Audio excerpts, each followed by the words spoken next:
안녕하세요. 책 읽어주는 에셀 강미경입니다. 독일 브레멘 순복음 성령교회 김화경 목사님이 전하시는 신바람 나는 이야기, 지금 독일에 부는 성령바람 소개합니다. 2005년 7월 23일 나는 여의도 순복음교회에서 유럽 선교회 초청으로 성회를 인도했다. 예배 후 안수기도를 할 때 2,000명의 성도가 몰려들었다. 그 광경은 마치 넘실대는 성령 바다 같았다. 다음 날 김종숙 권사님이 전화를 해오셨다. 그날 손수건을 머리에 얹고 내게 안수받으셨고 새벽 2시에 성회가 끝나자마자 국립의료원에 안암과 뇌암으로 입원해 계시는 어머니의 눈에 그 손수건을 얹고 집으로 가셨단다. 그리고 다음 날 아침 9시 다시 병원에 들르니 병원이 발칵 뒤집혀 있더란다. 의사가 떨리는 목소리로 물었다. 도대체 당신 어머니께 무슨 일이 있었습니까? 굵은 포도알 만한 암덩어리 5개가 깜짝같이 사라졌으니 이게 대체 무슨 일인가요? 가재로 수십 번씩 닦아내야 하던 안암이 온데간데 없어졌으니 이게 무슨 조한지. 하얗게 질린 의사에게 김 권사님이 말했다. 어제 독일에서 오신 목사님의 집회가 있었는데 그분께 안수받은 손수건을 어머니께 얹었더니 그렇게 되었네요. 그러니 의사 선생님도 하나님을 믿으세요. 하나님은 살아계십니다. 의사는 입을 떡 벌린 채 아무 말도 하지 못했다. 그 일이 있은 후 불교 신자였던 그 병원의 수간호사가 예수님을 영접하고 온 병동에 복음이 전해졌다.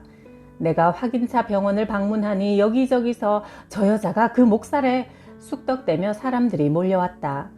2000년 전 사도 바울이 사용하던 손수건이나 앞치마로 환자들을 고치셨던 하나님의 기적은 오늘도 믿는 자에게 계속 일어난다. 하나님은 어제나 오늘이나 영원토록 동일한 분이시기에. 한국 집회를 마치고 독일로 돌아오니 독일인 성도 안드레아스가 얼굴이 하얗게 질린 채 나를 찾아와 놀라운 이야기를 했다. 목사님, 세상에 이런 일도 있나요? 제가 목사님이 항상 앉으시는 방석에 손수건을 놓고 간절히 기도한 뒤 그 손수건을 뇌종양으로 중환자실에 누워있는 제 친구 머리에 갖다 얹었는데요. 그런데 안드레아스가 울먹이더니 겨우 말을 이었다. 종양이 깜짝같이 사라지고 제 친구가 벌떡 일어나 앉았어요. 지금 의사진이 모두 놀라서 어쩔 줄을 모른답니다. 나 역시 입을 떡 벌리고 한참을 멍하니 그를 바라보았다. 며칠 후 종양이 깨끗이 나은 안드레아스의 친구가 감사 선물을 하고 싶다며 우리 부부를 독일의 값비싼 도자기 공장으로 데려가 마음껏 좋은 걸 고르라고 했다. 그러나 우리는 하나님께 감사하라고 하며 선물을 받지 않았다.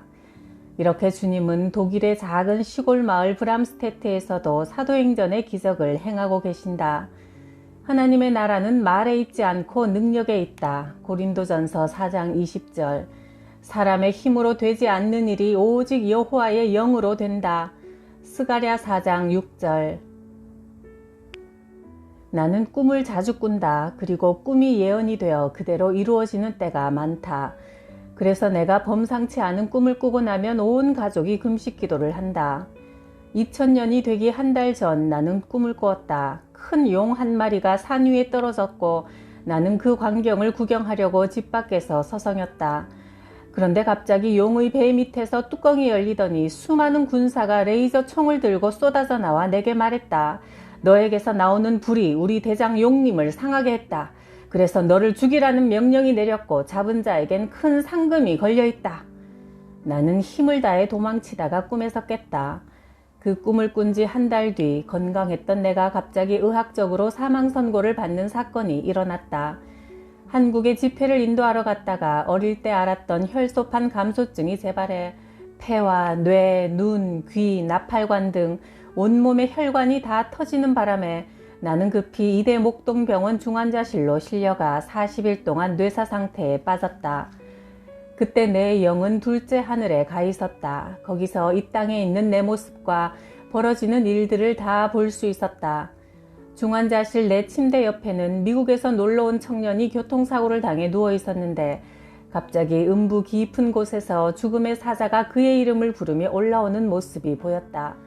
머리에서 발끝까지 짙은 회색 망토를 두른 저승사자는 너무나 음침하고 무서웠다.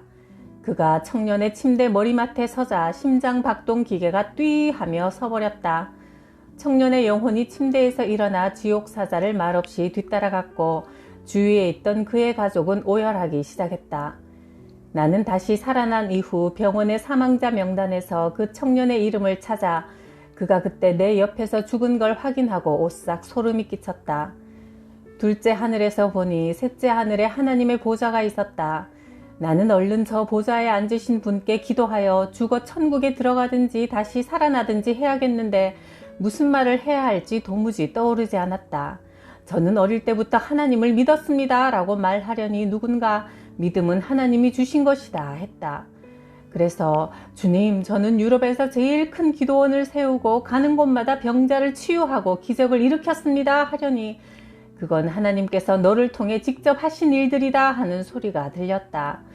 그래서 내가 늘 예수님의 이름을 불렀습니다 하는 순간 보좌에서 음성이 들렸다. 사랑하는 내 종아, 이 생명수를 마셔라. 그리고 가서 천국이 있음을 전하라. 내가 허겁지겁 그 물을 마시는데 코에 이상한 냄새가 들어오기 시작했다. 중환자실의 소독약 냄새였다. 나는 40일 만에 눈을 떴다. 남편은 할 말을 잃은 채 나를 쳐다보았고 주치의 성주명 박사님은 기뻐 어쩔 줄 모르며 김하경 씨, 오늘이 꼭 40일째입니다 하셨다.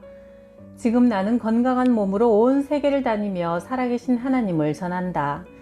하나님이 세상을 이처럼 사랑하사 독생자 예수 그리스도를 주셨으니 이는 그를 믿는 자마다 멸망하지 않고 영생을 얻게 하려 하심이라.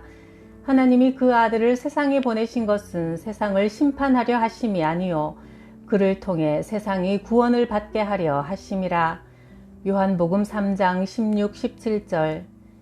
지금까지 아무리 더럽고 악한 죄를 지었더라도 하나님 앞에 나와서 용서를 구하면 예수 그리스도의 피로 흰눈같이 양털같이 깨끗하게 씻어주신다. 우리가 우리 죄를 자백하면 그는 신실하시고 의로우셔서 우리 죄를 사하시고 우리를 모든 불의에서 깨끗하게 하신다. 요한일서 1장 9절. 그러므로 담대히 하나님께 나아오자. 그리고 예수님을 내 구주로 모셔드리자. 나는 이렇게 40일간의 뇌사 상태에서 기적적으로 깨어난 후 이런 기도를 드렸다.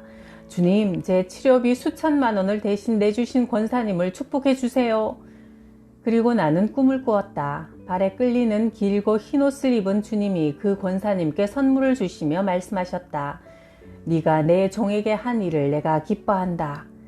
그리고 장면이 바뀌더니 강남 도시 한복판에 네모 반듯한 땅 위에서 권사님이 기도하고 계셨다. 나는 꿈에서 깨자마자 한국으로 전화했다. 권사님, 강남에 땅 있나 물어보시고 그 땅을 사세요.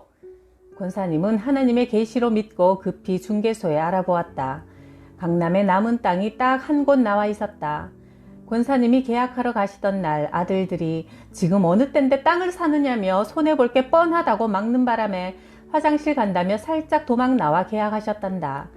그리고 계약한 다음 날 중개소에서 전화가 왔다. 계약금을 2배로 물어줄 테니 땅을 돌려달라고. 권사님이 알아보니 그 땅값이 하룻밤새 엄청나게 올랐더란다. 신이 난 권사님은 두 손 가득 선물을 들고 독일로 날아오셨다. 부족한 종을 치료비로 섬기신 권사님의 헌신을 하나님은 그렇게 몇 배로 갚아주셨다. 사람이 무엇을 심든지 심은 대로 거두는 법이다. 갈라디아서 6장 7절. 중년의 아름다운 러시아 여자 넬리가 우리 교회에 나온 지 3주쯤 지나 몸이 뚱뚱한 독일인 남편 루돌프를 데리고 왔다. 표정이 어두운 그는 예배 시간에도 내내 왠지 모르게 고통스러워했다. 얼마 후 그들은 토요일에 신방을 요청했고 정성껏 준비한 식사를 하고 나자 루돌프가 눈물을 주르륵 흘리며 입을 열었다. 저는 25년 전에 비행기 추락사고를 당했습니다. 그때 친구들은 다 불타 죽었지요. 저도 크게 다쳐 1년을 병원에 누워 지내다 겨우 일어나 걷게 됐는데 손상된 대퇴부에 연골이 생겨나질 않아 걸을 때마다 통증이 심해서 매일 마약 투여로 견딥니다. 25년 세월을 진통제로 견디다 보니 이젠 아무리 약을 먹어도 효과가 없어 고통으로 잠을 잘 수가 없어요. 수술하기로 했지만 대퇴부에 쇠를 박아도 1년을 못 넘기고 재수술을 해야 한답니다. 그래서 전 너무 두려워요. 라며 그 그 큰 덩치를 들썩이며 어린애처럼 울었다. 난 그를 붙잡고 간절히 기도했다. 살아계신 하나님, 없는 것도 있게 하시는 하나님, 죽은 자를 살리시는 하나님, 이 아들에게 다시 연골이 생기게 해주세요. 몇 주일 뒤 넬리가 남편에게 말했다. 여보, 당신의 대퇴부 연골은 하늘나라 응답창고에 있어요. 때가 되면 천사가 그 연골이 든 상자를 가지고 내려와서 당신이 잠든 사이에 당신 다리에 갈아 끼워 넣고 갈 거예요. 그것은 내가 지난주에 한 설교 내용이었다. 그 다음 주일 찬양 시간에 루돌프가 예배 첫 시간부터 두 손을 높이 들고 울기만 하더니 잠깐 간증할 수 있게 해달라고 했다. 흐느껴 우느라 말을 못하는 루돌프 대신 넬리가 입을 열었다. 남편은 수술 일주일 전부터 전혀 통증이 없었어요. 참 이상했지만 조금 있으면 또 아프겠지 하며 조마조마하게 하루하루를 보냈어요. 수술을 앞두고 병원에서 촬영이 있던 날 우린 아침 일찍 일어나 설레는 마음으로 집을 나섰습니다. 촬영 후 의사가 하얗게 질린 얼굴로 다가오길래 우리는 가슴이 덜컥 내려앉았지요. 그런데 의사가 도대체 어떻게 이런 일이 25년 동안 없었던 당신 연골이 생생하게 생겨나 있습니다 라는 거예요. 그 순간 온 성도가 일어나 손뼉을 치며 하나님을 찬양했다. 지금 루돌프 형제는 우리 교회의 신실한 일꾼이 되어 매 주일 예배를 녹음하여 독일인들에게 전도한다. 하늘나라에는 응답 창고가 있다. 그곳엔 주소와 이름이 적힌 채 돌아온 상자들이 많다. 기도하다가 도중에 그만두기 때문에 천사들이 응답을 들고 가다가 다시 갖고 온 것들이다. 그래서 성경은 우리에게 끝까지 인내하며 기도하라고 한다. 엘리야는 산꼭대기에서 비를 내려달라고 기도하며 작은 손바닥만한 구름이 보일 때까지, 응답이 임할 때까지 7번 기도했다. 그렇게 내가 설교한 내용을 루돌프 부부는 기억하고 어린아이처럼 믿었던 것이다. 루돌프의 없는 연골을 잊게 하신 하나님은 오늘도 살아 역사하셔서 이 세상에 없는 기쁨과 평안과 행복을 기도하는 자에게 주신다. 2006년 나는 독일 브레멘하펜 중앙병원 암병동에 입원했다. 의사들이 세상에서 가장 큰 암덩어리라며 놀란 지름 15cm 종양을 가슴에 지닌 유방암 환자였다. 3년 전부터 자라기 시작한 종양이 어느새 어린아이 머리만해진 것이다. 1%도 살 가망이 없다는 사망 진단이 내게 내려졌고 수술은 입원한 다음 날 새벽 6시로 잡혔다. 수술날 새벽 5시에 남편이 빵과 포도주를 들고 와서 말했다. 여보, 이 성찬을 먹고 들어가요. 그리고 눈물로 간절히 기도해 주었다. 주님, 주께서 우리를 위해 찢기신 살과 흘리신 피를 기념합니다. 이 빵이 예수님의 몸이 되고 이 포도주가 예수님의 피가 되어 당신의 여종에게 임하소서. 치유의 기적을 베풀어 주옵소서. 나는 눈물 범벅으로 성찬식을 하고 수술실로 향했다. 수술 후 다음 날 중환자실에서 깨어난 내게 병원장이 찾아와서 내 앞에 무릎을 꿇고 말했다. 당신은 기적의 사람입니다. 분명 그 종양은 악성암이었는데 열어보니 작은 물방울로 변해 있었어요. 참 이상한 일입니다. 내 수십 년 의사생활 중에 이런 일은 처음 봅니다. 당신은 정말 축복받은 사람이에요. 내 병상 옆에는 50대 독일 남자가 있었다. 자주 열댓 명의 의사들이 그에게 우르르 몰려왔고 그는 자기를 둘러싼 요란한 기계 소리 때문에 밤새 앉아서 지새곤 했다. 내가 의사에게 저 남자는 대체 무슨 병이냐고 물으니 식도암 말기로 식도를 다 잘라냈습니다. 이런 환자가 유럽에 5명 있었는데 4명은 죽었고 이 남자도 한 달을 못 넘길 겁니다 했다. 그래서 난 기도했다. 하나님, 제가 그에게 가서 복음을 전하고 기도할 테니 그를 고쳐주십시오. 그에게 말했다. 저는 한국인 목사입니다. 당신을 위해 기도해드리고 싶습니다. 그러자 그는 나도 어릴 때 교회를 다녔습니다. 하지만 오랜 세월 하나님을 잊고 살다가 이제 죽음을 눈앞에 두니 너무나 두렵습니다 하며 눈물을 흘렸다. 내가 그의 병이 낫도록 간절히 기도해 주었다. 다음 날 나는 일반 병실로 옮겼고 그 다음 날 금발의 중년 독일 여자가 꽃을 한 다발 안고 나를 찾아왔다. 저는 중환자실에서 당신 옆에 있던 남자의 아내예요. 남편이 당신의 기도를 받고 수술한 지 3주 만에 처음으로 요구르트를 먹고 소화를 시켰답니다. 남편이 당신 기도 덕분이라고 해서 감사 인사를 드리러 왔어요. 다음 날 그 여자가 또 왔다. 이젠 남편이 걸어서 화장실에 갔어요. 의사들은 의학의 승리라고 떠들어대지만 제 남편은 예수님이 기적을 베푸셨다고 했어요. 목사님께 기도를 받는 순간 온몸에 강한 전율이 흐르는 걸 느꼈고 그 후 몸이 날아갈 듯 가벼워졌다고 했습니다. 그래서 또 이렇게 감사드리러 왔어요. 일주일 후 내가 퇴원하던 날 그 남자가 아내 손을 잡고 산책하는 모습이 보였다. 하나님은 그 후로도 나를 통해 독일인들의 무너진 가정과 영혼과 육체를 치유하시며 성령교회와 기도원은 그 기적의 중심지가 되었다. 믿음이 없이는 하나님을 기쁘시게 할 수 없다. 하나님에게 나오는 사람은 하나님이 계시는 것과 또 하나님을 진정으로 찾는 사람들에게 상 주신다는 것을 반드시 믿어야 한다. 히브리서 11장 6절.